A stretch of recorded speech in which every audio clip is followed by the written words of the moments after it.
자, 있잖아요. 기업이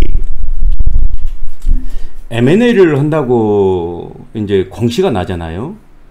네, 병원님.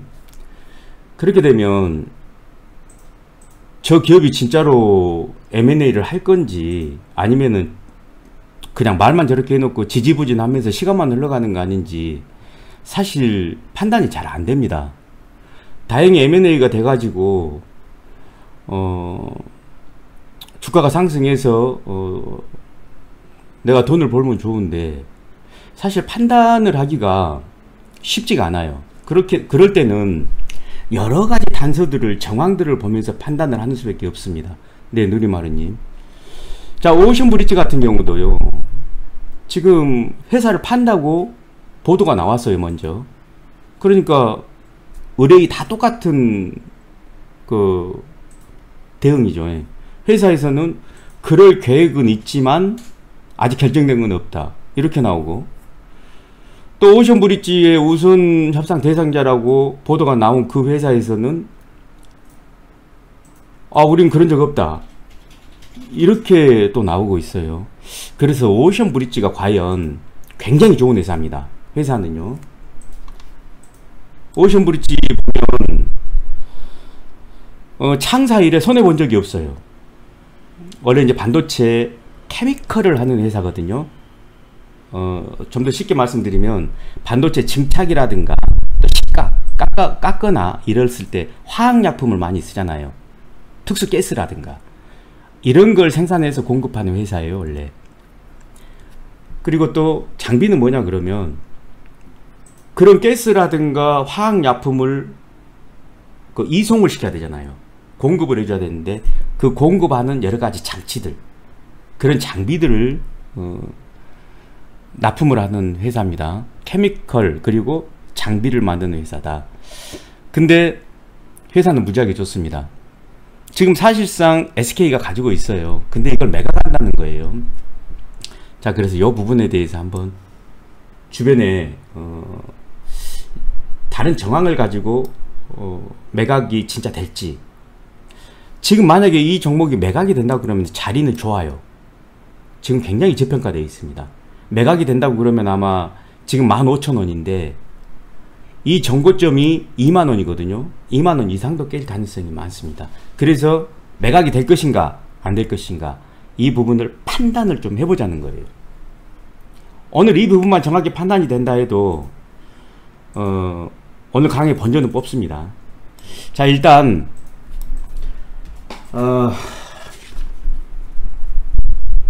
기사부터 한번 볼게요. 기사부터 보겠습니다.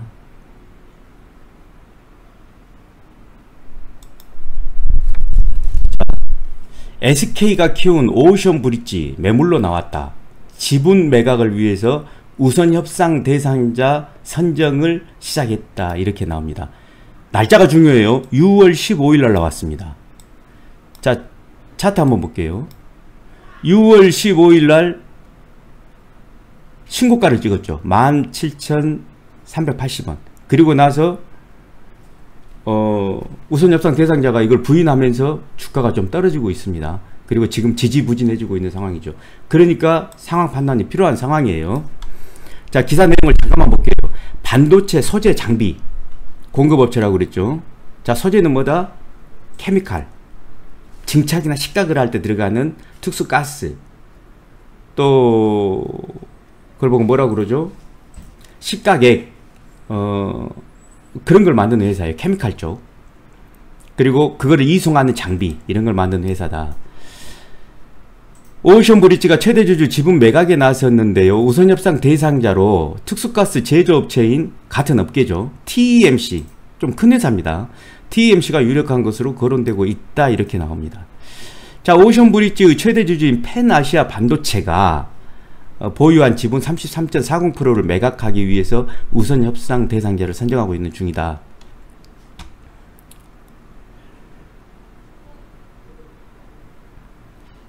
자, 그런 내용이에요.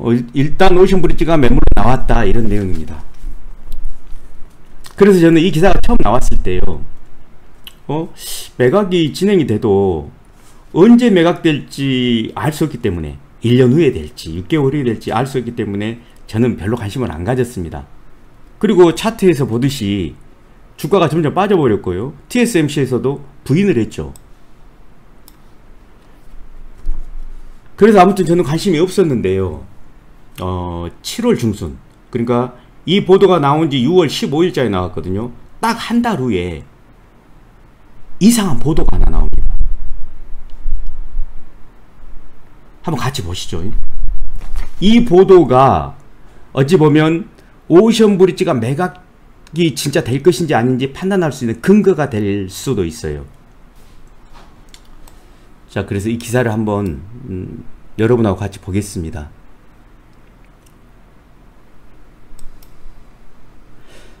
자, 한겨레 기사인데요. 날짜가 2023년 7월 18일 맞죠? 그러니까 6월 15일이니까 딱 한 달 만에 나온 거예요. 자, SK의 반도체 회사를 판 사모펀드 실소유주 은진혁이가 횡령 혐의로 입건이 됐다는 거예요. 도대체 이게 오션브리지하고 뭔 상관이 있어? 그러니까 한번 보자고요. 자, 사모펀드 운영사 알케미스트의 실소유주로 알려진 은진혁이가 횡령 혐의로 검찰에 넘겨졌다는 거예요. 자, 알케미스트는 SK그룹의 키파운드리를 매각하는 과정에서 부적절한 거래를 했다는 의혹을 받았던 곳인데요. 금감원은 이런 사모펀드의 사익 추구 행위를 검사한 결과 적발된 주요 사례를 18일날 발표를 하면서 사모펀드 업계에서 횡령 등 불법적인 사익 추구가 크게 늘어나고 있다고 보고 전방위적으로 수사를 했습니다. 금감원의 검사 결과 은진혁이, 은씨는 알케미스트가 운영하는 펀드에서 인수한 기업회사라는 곳을 통해서 수십억 원을 챙겨간 것으로 드러났다. 자금을 빼돌린 통로는 은진혁이가 기업회사의 서류상 임원으로 올려둔 바지사장 니은씨였다. 은씨는 니은씨 계좌를 직접 관리하면서 바지사장으로 내세워놓고 직접 관리하면서 급여 또는 자문용 이런 것으로 수십억 원을 개인적으로 사용한 것으로 조사됐다. 그러니까요, 은진혁이가 알케미스트라는 자산운용사를 하나 차려놓고 이제 그 밑으로 사모펀드 여러 개를 운영을 한 거예요. 그 사모펀드 중에서 한 개를 이용해 가지고 기억이라는 회사를 하나 인수를 하고 거기에다가 아는 지인 니은 씨를 바지 사장으로 앉힌 다음에 돈을 유용을 했다라는 내용입니다. 그래서 지금 검찰로부터 조사를 받고 있다. 이런 내용이에요.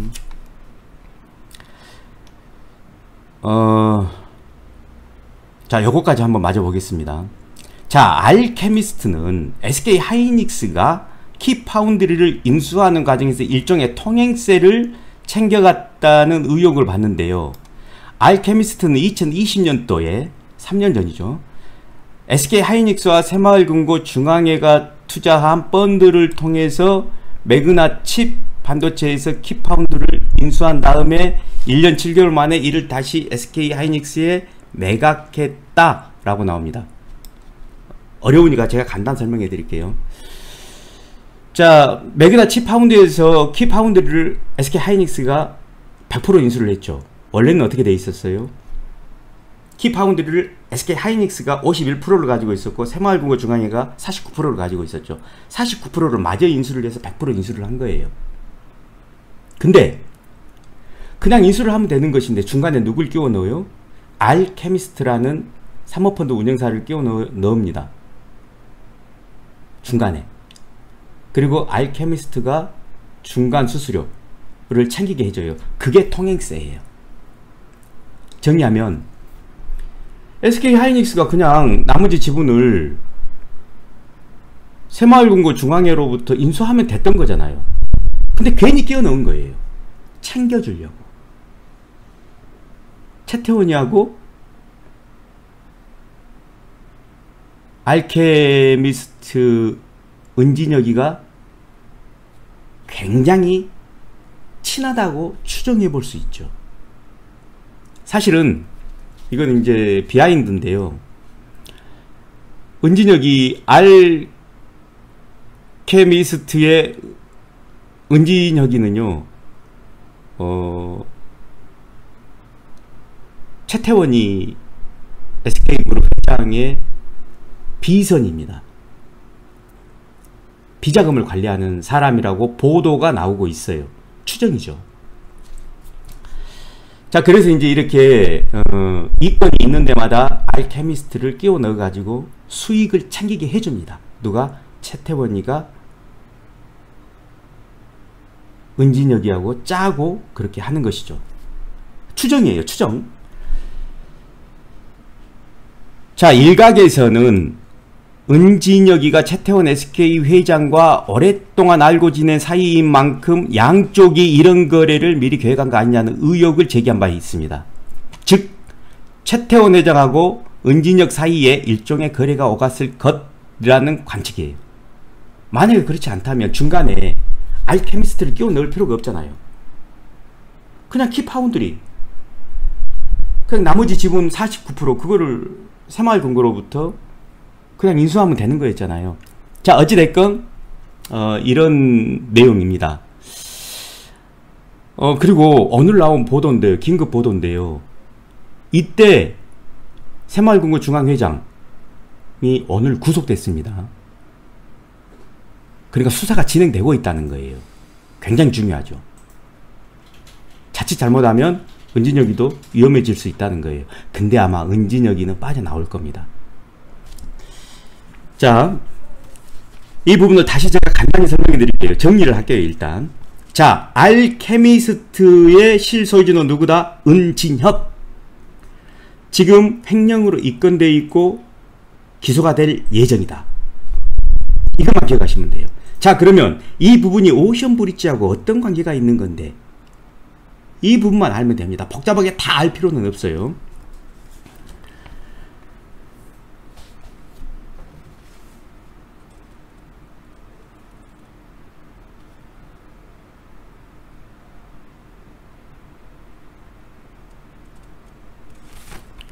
자, 그럼 다시 오션브리지 지배 구조를 한번 보자고요.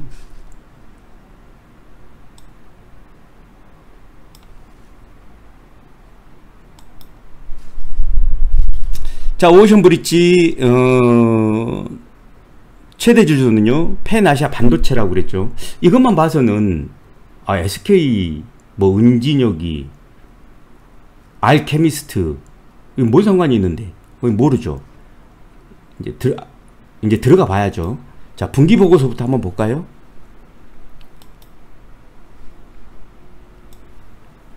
자, 분기 보고서인데요. 이 주주 구성이 어떻게 되어 있을까? 보자고요. 자, 펜아시아 반도체가 최대 주주입니다. 그죠? 최대 주주. 여기서 제가 펜을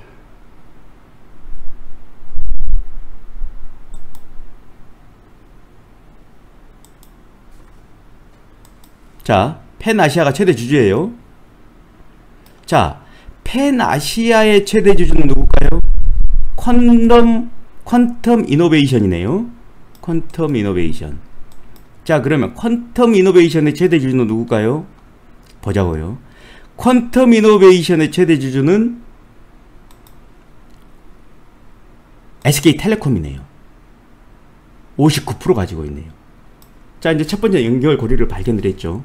그러면 최대 주주는 사모펀드의 최대 주주는 SK텔레콤인데, 그러면 실제 운영자는 누군데? 그러니까 얘는 투자하네. LP고. 그럼 GP. 실제 운영자는 누군데?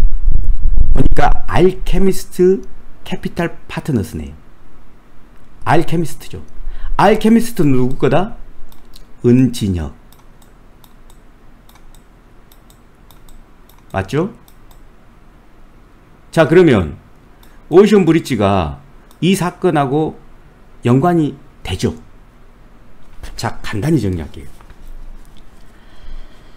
알케미스트 캐피탈의 은진혁이가 검찰의 조사를 받게 됐습니다. 이 보도가 7월 중순에 나와요. 7월 18일 날. 자, 그럼 오션 브릿지의 매각 보도는 언제 나오죠? 한 달 전. 6월 15일자에 나옵니다. 자, 다시 간단히 정리합니다. 은진영이가 조사를 받게 되자 오션 브릿지를 매각하려고 내놓은 거예요.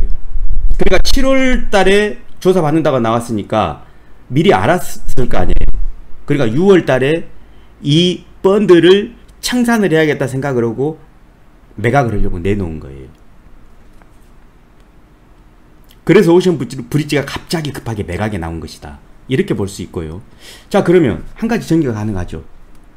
이 매각은 1년이나 2년 갈 내용이 아니다. 지금 검찰에 기소가 될 판이기 때문에 펀드를 급하게 정리하려고 할 것이다. 다시 말씀드리면 한두 달 이내에, 그러니까 3분기, 2분기는 끝났죠. 3분기 9월 달이 되기 전에 매각이 완료될 가능성이 큰 거예요. 아마 검찰에 기소가 되기 전에 이 문제를 정리하고 넘어갈 겁니다. 왜? 채태원이의 비선까지 걸리면 안 되잖아요. 그래서 알케미스트를 일괄적으로 지금 정리를 하려고 하는 절차에 들어간 것이다. 이렇게 추정이 가능하죠. 그래서 오션 브릿지도 정리하려고 하는 것이다. 자, 그러면 오션 브릿지가 매각이 될지 안 될지에 대한 부분에 대한 판단은 이제 여러분의 몫이에요.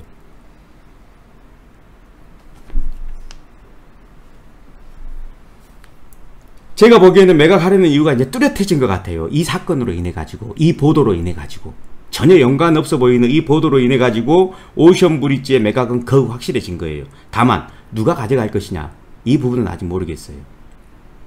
그렇지만 대기업이 매물이 내놓게 되면은요, 우회적으로 사가는 사람을 혜택을 많이 줍니다.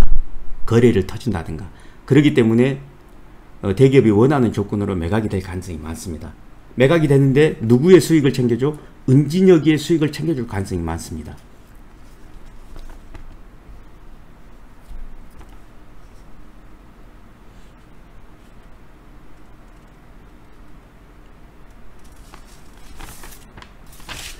자, 그러면 얼마 정도에나 매각이 될까요?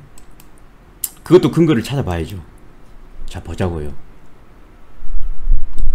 일단 은진여기가 이 오션 브릿지를 살 때 얼마 주고 샀을까요? 제가 찾아봤습니다. 시간이 아까우니까 그냥 결론만 말씀드릴게요. 11,000원대에 샀습니다. 그때가 2020년도, 2021년도인가요? 주가가 가장 높았을 때예요. 자, 한번 볼까요? 주가가 가장 언제 높았나? 이때쯤이네요. 그러니까 공시를 보면 금방 아는데 2020년도 5월이나 6월달쯤 됐을 것 같아요. 22,750원 찍었을 때가 은진여기가 오션 브릿지를 가져왔을 때예요. 22,750원 찍었을 때가. 자, 11,000원 찍었을 때, 2020년도에 오션 브릿지의 매출이 900억 원 정도, 그리고 영업이익이 154억 정도였습니다. 이 당시에. 그럼 지금은 어때요? 2022년도에 SK 하이닉스의 적극 아주 전폭적인 지지를 받으면서 매출액은 2배로 늘어났죠. 1650억까지 늘어났으니까요. 그리고 영업이익도 2배까지는 아니지만 150억에서 한 230억까지 됐으니까 거의 많이 늘어난 거죠. 한 70-80% 이상 영업이익이 성장을 어찌됐건 2배 가까이 한 거예요. 그러면 이거를 사올 때 11,000원 정도에 사왔으니까 주당 22,000원은 받으려고 그럴 거예요. 그래서 제가 추정컨대 25,000원 정도 받으려고 하는 것 같아요. 그거를 제가 왜 아냐 그러면, 자, 이렇게 보게요. 처음에 TSM인가요? 다시 한번 볼게요. 우선 협상 대상자로 TMC죠. TMC가 가져가려고 그랬어요. 근데 안 가져갔어요. 왜요? 왜 그렇겠어요? 가격이 높으니까. 높은 가격을 제시한 거예요. 그러니까 안 가져갔겠죠. 그래서 제가 2020년도에 가져온 가격 11,000원하고 TEMC가 이 우량 기업, 한 번도 적자를 낸 적이 없는 이 우량 기업을 안 가져간 것, 이것을 매칭을 해보면 약 주당 25,000원은 은진영이가 달라고 그랬을 것이다. 이런 판단이 드는 거예요. 이제 한번 두고 보자고요. 자, 3분기 9월 30일 이전에 매각될 가능성이 많고요. 주당 25,000원 선이 될 가능성이 많습니다. 그러면 실제 주가는 어떻게 되겠어요? 경영권 주식이 25,000원 정도 수준이면요, 주가는 그 수준이거나 그 수준 이상에서 연동될 가능성이 많습니다. 통상적으로 요즘에 흐름 보면은요, M&A가 되기 전에 이미 주가가 올라버려요. 그리고 주가보다 좀 낮게 결정이 됩니다. 그러니까 25,000원이 되려면 27,000원이나 30,000원 정도까지 주가가 올라간 다음에 M&A가 결정이 되면 주가가 조금 내려오는 그런 상황이 연출되는 경우가 많아요. 왜? 작전주가 아니라는 걸 증명하기 위해서. 매각하고 양수도 계획 딱 체결됐는데 그때부터 주가가 빡 오르면 왠지 작전주 같잖아요. 그래서 그러기 전에 주가가 상승하는 경우가 대부분입니다, 요즘엔. 자, 저는 그렇게 생각을 하고요. 최종 판단은 여러분의 몫이에요. 자, 정리할게요.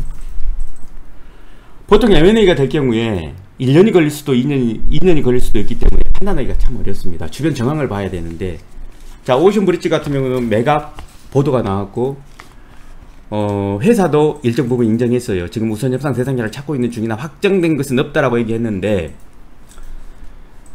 은진혁이가 지금 검찰 수사를 받으면서 오션브리지를 매각을 하는 거기 때문에 빨리 진행이 될 것이다, 이렇게 판단할 수 있고, 처음에 은진혁이가 이 회사를 인수할 때 가격과 TEMC가 우선협상 대상자로 선정이 될 듯 하면서 거부했던 이유 중에 하나는 상당히 매각가가 높이 나왔기 때문에 그랬을 것이다. 이 정도 선에서 이걸 종합해서 봤을 때 25,000원 선 정도 될 것이다.